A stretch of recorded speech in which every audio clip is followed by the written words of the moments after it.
ભક્તોનું ઘોડાપૂર અને 3 દિવસમાં 15 લાખથી પણ વધુ ભક્તો અહીંયા પહોંચ્યા છે।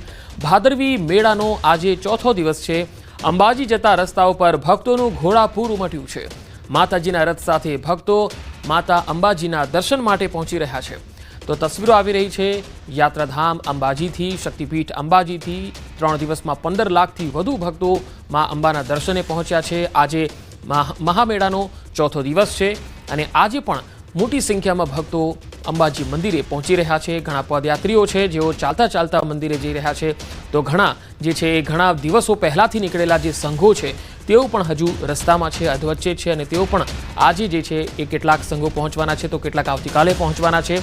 તો ભાદરવી પૂનમના મહામેળામાં ભક્તો મોટી સંખ્યામાં દર્શનનો લહાવો લઈ રહ્યા છે। અહીંયા ભક્તિ, શક્તિ અને પ્રકૃતિનો ત્રિવેણી સંગમ છે એ અંબાજીમાં જોવા મળી રહ્યો છે। અંબાજી જતા મોટાભાગના તમામ રસ્તાઓ પર ભક્તોનું ઘોડાપૂર છે। ક્યાંક સેવાભાવી કેમ્પો પણ ચાલી રહ્યા છે જ્યાં આ ભક્તોને તમામ પ્રકારની એ સેવાઓ આપી રહ્યા છે।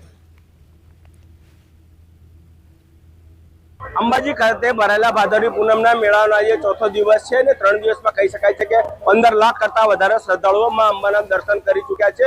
અને ચોક્કસપણે વાત કરીએ કે જે રીતે મંદિરની જે આવક થઈ છે તે અધધ કહી શકાય એવી 1 કરોડ જેટલી માતબર રકમની આવક વિવિધ સેન્ટરો ઉપરથી મંદિર ટ્રસ્ટને થવા પામી છે અને લગભગ 700 જેટલી ધજાઓ અંબાજી મંદિરના શિખરે ચડી છે। અને આજે પણ કહી શકાય છે કે મારે આ ચોથો દિવસ છે ત્યારે મંદિરના શિખરે છે એ અવિરત ધજાઓ ચડાવવાનું ચાલુ છે અને અંબાજીના માર્ગો છે બોલ મારી અંબે જય અંબેના નાદથી ગુંજી રહ્યા છે અને અંબાજી જતા માર્ગો છે એ માનવ સાંકળ જોવા મળી રહે છે। અનેક શ્રદ્ધાળુઓ માના મંદિરે પહોંચવાનો પ્રયાસ કરી છે। આપણે બતાવીશ કે આજે પણ જે ચોથો દિવસ છે, ચોથા દિવસે પણ જે ચાચર ચોક છે એ યાત્રિકોથી સમગ્ર ભરાયેલું જોવા મળી રહ્યું છે અને જેમ બને એમ વહેલી તકે જે રીતે ગઈકાલે ભારે વરસાદ પડેલો હતો રાત્રે, તેને લઈને પણ જે ગરમી હતી, ગરમીમાં આંશિક રાહત થતા યાત્રિકો હર્ષની લાગણી જોવા મળી રહી છે। અને આપણી સાથે પણ એક યાત્રિક છે, આપણે પૂછવા માંગીશું કે ભાઈ આ રીતે આ જે મેળો છે અને આ ચોથો દિવસ છે આપને કેવું લાગી રહ્યું છે અને જે ચાલતા આવ્યા છે શું કહેશો?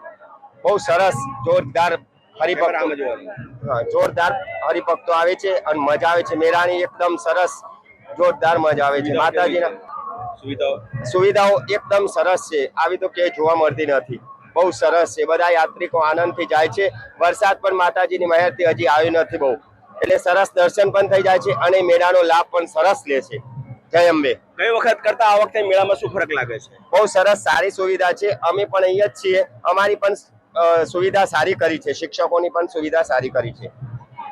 ચોક્કસપણે કહી શકાય છે કે અહીંયા જે છે સુવિધાઓ અને જે સરકાર દ્વારા કરેલી વ્યવસ્થાઓ છે એને વખાણવામાં આવી રહી છે અને ચોક્કસપણે કહી શકાય છે કે કોઈ પણ ચૂક ન રહે તે માટેનો પણ પોલીસનો ચુસ્ત બંદોબસ્ત જોવા મળી રહ્યો છે। એટલું જ નહીં, જે પોલીસ કર્મીઓ છે, પોલીસ કર્મીઓ પણ ભક્તિના રંગમાં રંગાયેલા જોવા મળી રહ્યા છે। મંદિર પરિસરમાં જે શ્રદ્ધાળુઓ ભક્તો કરે છે તેનો પણ જુસ્સો વધારી રહ્યા છે। મહેન્દ્ર અગ્રવાલ, ન્યૂઝ 18 ગુજરાતી, અંબાજી। વરસાદ પડે છે, સારું છે, ચાલવા વાળા માટે સારું છે। બધી વ્યવસ્થા બહુ સારી છે। તો યાત્રાધામ અંબાજી ખાતે 1 સપ્ટેમ્બરથી ભાદરવી પૂનમનો મેળો શરૂ થયો છે અને અત્યાર સુધીમાં 15 લાખથી પણ વધારે શ્રદ્ધાળુઓએ માતા અંબાજીના દર્શનનો લહાવો લીધો છે। અંબાજી પગપાળા જતા યાત્રિકોની સુવિધા માટે માર્ગો પર સેવાભાવી લોકો દ્વારા અનેક સેવા કેમ્પો આયોજિત કરવામાં આવ્યા। આ સેવા કેમ્પમાં ચા, પાણી, નાસ્તો, ભોજન, મેડિકલ સહિતની તમામ સુવિધાઓ પણ આપવામાં આવી રહી છે। પગપાળા જતા યાત્રીઓને પગ દુખાવાના વધારે પ્રશ્નો રહેતા હોય છે, જેથી ઓટોમેટિક લેગ મસાજરની પણ સુવિધા સેવા કેમ્પોમાં ઉપલબ્ધ કરાવવામાં આવી છે। સેવા કેમ્પના સંચાલકે જણાવ્યું છે કે પગપાળા ચાલીને આવતા કેટલાક યાત્રિકો હાથથી મસાજ કરવા નથી દેતા, ત્યારે આ લેગ મસાજર મશીન અત્યંત ઉપયોગી નીવડે છે। જ્યારે અન્ય ક્ષેત્ર ચલાવતા સંચાલકો પણ 24 કલાક અલગ અલગ પ્રકારનું ભોજન પીરસી શ્રદ્ધાળુઓની ભૂખ સંતોષી રહ્યા છે, જેનો પદયાત્રીઓ મોટી સંખ્યામાં લાભ લઈ રહ્યા છે।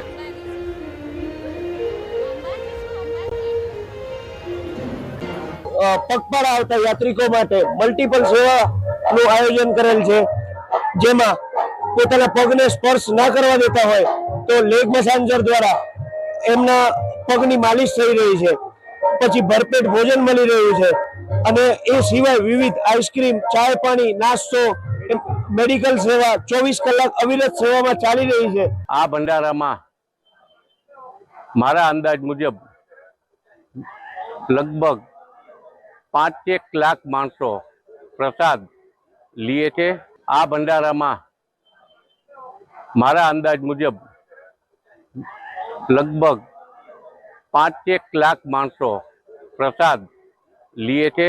મસાજ સેવા, મેડિકલ સેવા વગેરે જે કોઈ મોબાઈલ ચાર્જિંગ વગેરે જે કોઈ પદયાત્રિકોની જરૂરિયાત છે એ અમે એને સમર્પિત કરવાની પૂરેપૂરી કોશિશ કરીએ છીએ. માલસાથી પગપાળા સંઘ લઈને આવ્યા છે અંબાજી. બહુ અહીંયા કેમ્પસ સારું છે આરાસુરી કામમાં. અને વચમાં કે હતા પગપાળા સંઘમાં સેવા બહુ હતા. લોકો અહીંયા સારું મસાજ મળશે, અહીંયા જમવાનું બી સારું મળે છે, જોવા બોન બધી સુવિધા સારું છે. બનાસકાંઠાના યાત્રાધામ અંબાજી ખાતે દર વર્ષની જેમ આ વર્ષે ભાદરવી પૂનમના મહામેળાની શરૂઆત થઈ ગઈ છે. અંબાજી માર્ગો પર પદયાત્રીઓને કોઈ મુશ્કેલી ન પડે તે માટે અનેક સેવા કેમ્પ પણ શરૂ થઈ ગયા છે. ત્યારે 1985થી સમગ્ર ગુજરાતના આઈટીઆઈના કર્મચારીઓ દ્વારા છેલ્લા 40 વર્ષથી ત્રિશુળિયા ઘાટ ઉપર ચાનો સેવા કેમ્પ ચાલી રહ્યો છે. પદયાત્રિકોને ચા પીરસવાનું કામ થાય છે. આ ચા પદયાત્રીઓ માટે ટોનિક સમાન છે. અહીંની ચા પીને પદયાત્રીઓમાં થાક ઉતરી જાય છે અને ભક્તોમાં નવી તાજગીનો સંચાર થાય છે. છેલ્લા 40 વર્ષથી આઈટીઆઈના કર્મચારીઓ અને મિત્ર વર્તુળ દ્વારા ચાનો સેવા કેમ્પ ચલાવાય છે.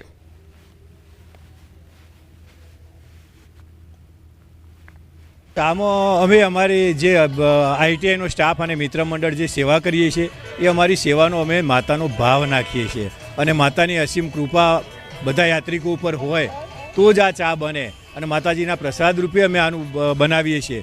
41 વર્ષથી આ ચાનો કેમ્પ અહીંયા ત્રિશુલિયા ઘાટ ઉપર યોજાય છે અને જે અમે એમ કહી શકીએ કે અમારો 145 કિલોમીટરનો થાક આટલે આવતો પૂરો થયો, ઉતરી ગયો. તો ચા તો માની કૃપાથી અહીંયા જે બને છે એ અમે ઘરે પણ આવી બનાવી શકતા નથી અને અમારા તો માતા જે યાત્રિકો છે એ જ કહે છે કે તમે ચા જે 40 વર્ષ પહેલાં બનાવતા હતા એવી ચા જે બને છે એવું લોકોનું મેં સાંભળીએ છીએ. પાલનપુર આઈટીઆઈ દ્વારા છેલ્લા 41 વર્ષથી ચાનો કેમ્પ ચાલે છે. આપણે દ્રશ્યો પણ બતાવીશ કે જે પણ ભક્તો આવતા હોય છે તે ભક્તોને જય અંબે કહેવામાં આવે છે અને ચા પીવડાવવામાં આવે છે. દૂર દૂરથી ભક્તો પગપાળા આવતા હોય છે અને જ્યારે ભક્તો અહીંયા ત્રિશુલિયા ઘાટ પર પહોંચતા હોય છે ત્યારે ભક્તો થાકી જતા હોય છે, પરંતુ આ જે ચા પીવે છે અને આ જે ટોનિકવાળી ચા છે તેનાથી ભક્તોનો જે પણ થાક હોય છે તે પણ આ ચા પીવાથી ઉતરી જાય છે. અને છેલ્લા 41 વર્ષોથી આ ચાનો ટેસ્ટ બદલાયો નથી અને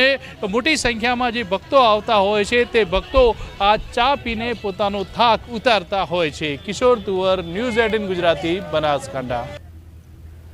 અંબાજી મેળાનો સેવાની સરવાણી વહી રહી છે, જ્યાં ભક્તોની સેવા માટે અનેક સેવા કેમ્પો અંબાજીના રસ્તાઓ પર જોવા મળી રહ્યા છે. જલોત્રા પાસે આવેલ મોબાઈલ ચાર્જિંગ કેમ્પ પગપાળા જતા ભક્તો માટે ઉપયોગી બન્યો છે. ભક્તો પગપાળા અંબાજી જાય ત્યારે મોબાઈલ ચાર્જિંગની સગવડ મળી રહે તે માટે વ્યવસ્થા કરી છે. 9 વર્ષથી આ કેમ્પ ભક્તોમાં આકર્ષણનું કેન્દ્ર બન્યો છે. આ કેમ્પમાં 25 કંપનીઓના અલગ અલગ પિનો ધરાવતા 100 જેટલા ચાર્જરો લગાડવામાં આવ્યા. આ ચાર્જરોથી 24 કલાક ભક્તો પોતાના મોબાઈલ ચાર્જ કરી શકે છે. મોબાઈલ ચાર્જરોની સાથે સાથે ભક્તોના મનોરંજન માટે ડીજે લગાડવામાં આવ્યું છે.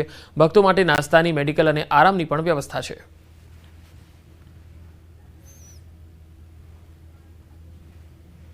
ત્યારથી આપણે વિચાર્યું છે કે ભાઈ મોબાઈલ ચાર્જ હોવો બહુ જરૂરી છે અને ખાસ આપણો ઉદ્દેશ્ય હતો મોબાઈલ ચાર્જિંગની સુવિધા. અને ધીમે ધીમે માતાજીના આશીર્વાદથી ધીમે ધીમે દરેક વસ્તુ ડે બાય ડે આપણે પ્રગતિ કરી છે. 2015-16ની સાલમાં અમે લોકો ચાલતા ગયા હતા અંબાજી ધાનેરાથી.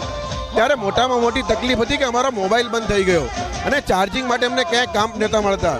દુકાનવાળા પાસે જતા હતા પણ દુકાનવાળા પણ આપતા નહોતા. ત્યારે મા અંબાને પ્રાર્થના કરી દર્શન કરતા કરતા કે મા અંબે હવે તો એવા દિવસો આપજે કે અમે એવો એક કેમ્પ કરીએ જ્યાં માણસોને ચાર્જિંગની અનલિમિટેડ સુવિધા મળી શકે અને આરામ કરવા માટેની બધાને વ્યવસ્થા મળે છે, પણ લોકોને ચાર્જિંગ કરવાની વ્યવસ્થા નથી મળતી. 100થી પણ વધારે આપણે અહીંયા મોબાઈલ ચાર્જ કરી શકીએ છીએ. તો અંબાજીમાં આજે ભાદરવી પૂનમના મેળાનો ચોથો દિવસ છે. લગભગ 15 લાખ જેટલા શ્રદ્ધાળુઓ અત્યાર સુધીમાં દર્શન કરી ચૂક્યા છે. અંબાજીમાં આજે પણ ભક્તોનું ઘોડાપૂર જોવા મળી રહ્યું છે. ઠેર ઠેર રસ્તાઓ જે છે, અંબાજી તરફ જતા તમામ રસ્તાઓ છે એ શ્રદ્ધાળુઓથી ખીચોખીચ ભરાયેલા છે. પદયાત્રીઓ દૂર દૂરથી માં અંબાના ધામમાં આવી રહ્યા છે. દર્શન કરી અને ધન્યતાનો અનુભવ કરી રહ્યા છે. અંબાજી જતા તમામ રસ્તાઓ પર સેવા કેમ્પો પણ ધમધમી રહ્યા છે. માતાજીના રથ સાથે ભક્તો અંબાજી પહોંચી રહ્યા છે. વાજતે ગાજતે જઈ રહ્યા છે. બોલમાડી અંબે, જય જય અંબેનો નાદ ગુંજી રહ્યો છે.